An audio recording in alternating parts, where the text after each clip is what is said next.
J'ai été souvent interrogé sur la façon dont je gérerais l'agglomération si j'étais élu président. Ce que je souhaite, c'est vraiment un travail le plus collectif possible. C'est associer le plus grand nombre d'élus de l'agglomération, des 112 communes à partir du 1er janvier en réalité.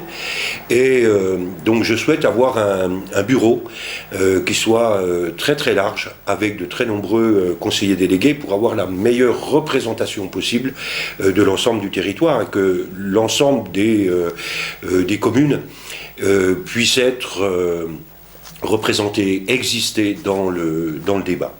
Comment je vais m'y prendre ?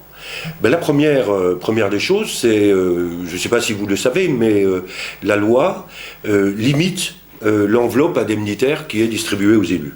Et donc, ce que je proposerais, c'est que cette enveloppe indemnitaire, elle soit répartie de manière différente de ce qui a existé jusqu'à aujourd'hui. La première proposition que je ferai, c'est que le président voit son indemnité diminuer de 50%. Et qu'on diminue aussi, de l'ordre de 30%, les indemnités des vice-présidents.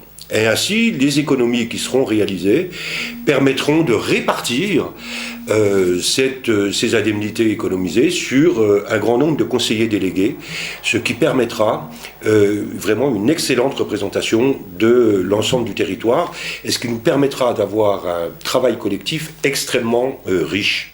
Et ce que je souhaite, c'est que le bureau de l'agglomération, qui est constitué du président, des vice-présidents, des conseillers délégués, puisse se réunir très régulièrement, très souvent, et je suis assez favorable à une réunion toutes les semaines, pour avoir les échanges riches, constructifs, sur l'ensemble des dossiers de l'agglomération, et que chacun, quelle que soit sa spécialité, puisse s'approprier l'ensemble des questions qui seront traitées par l'agglomération.